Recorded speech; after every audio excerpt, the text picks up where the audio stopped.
The Art of Being Ruled. Wyndham Lewis.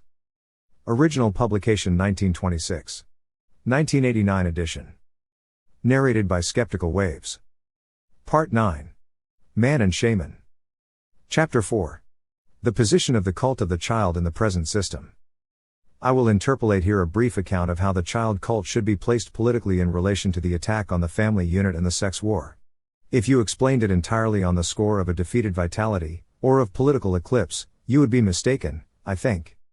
The contributory causes of the cult of the child in relation to the questions we have just been discussing, could be capitulated as follows. 1. Its usefulness as a kind of defeatist paradise for most of those accepting it. 2. Its relay as a factor in the sex war. And, 3. Its usefulness to those responsible for it and to some extent imposing it.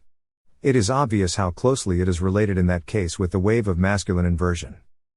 With number 1 we have already dealt. The second aspect of it, namely, how some of its power is derived from the forces set in motion by the sex war, is not very difficult to trace. A woman's relation with the other sex is in 2 compartments.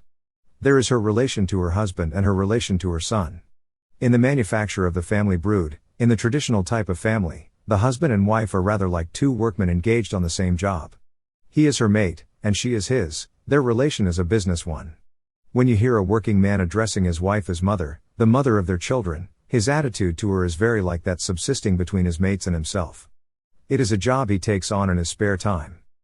The woman's attitude to the son is a different one. He is her friend, for whom she keeps her best affection, in contrast to the businesslike comradeship felt for her mate. Also, her traditional occupation is that of a specialist in children of all sorts. These 2 contemporaries, of opposite sex, engaged in the manufacture of a small child farm, have never known anything in the shape of esprit de corps. In reality, on the basis of 2 adults engaged together on the same task, over against creatures of another size and almost kind, at all events of another generation, to whom they sacrifice a great part of their life. This common task does sometimes endear them to each other, and affection no doubt often results from these associations, but that is not, it is unnecessary to say, always the case, or at all necessarily so. There are elements of rivalry and technical friction that make it often difficult for such sentiments to be entertained. That, I suppose it will be agreed, is the situation in the unmodified family, that unit that is in process of breaking up at present. The child as a symbol and object of worship, with exclusive claims, is a woman value, then. That it should at once develop an antagonism for the adult, or the man, is natural enough, seeing that at the time of its birth, as a fashion, the woman was engaged in a war of freedom with the man. It is perhaps as well to add that all the Freudian Oedipus complex propaganda has greatly assisted this situation.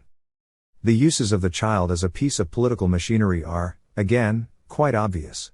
When education and the drilling into people of new ideas becomes an urgent problem and so an obsession, the child, as the Jesuits saw in their famous remark, already quoted, "Give us a child up to the age of 6, etc., is the object of principal political solicitude, just as during an election certain classes assume a sudden significance.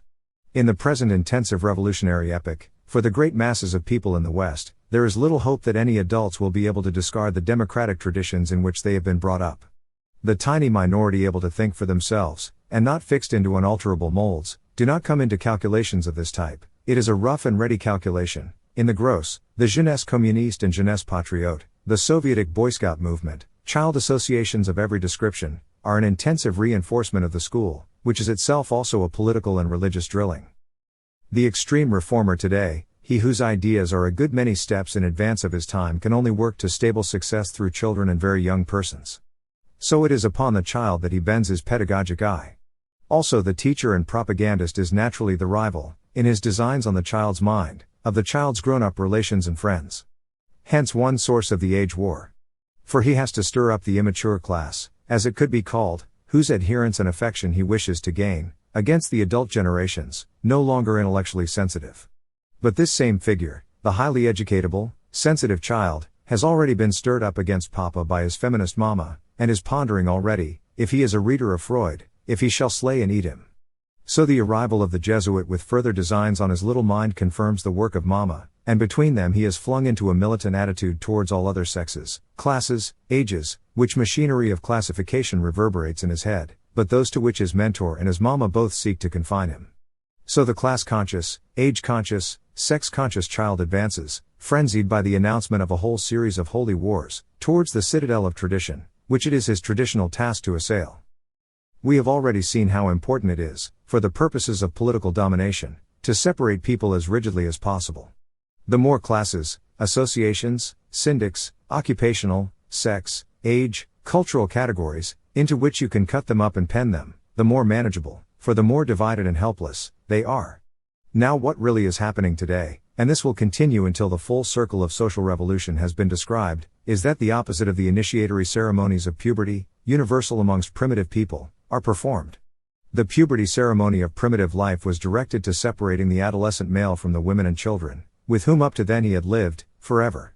Simultaneously he became a tribesman, and was initiated into the ceremonies over which the male leaders of the tribe presided.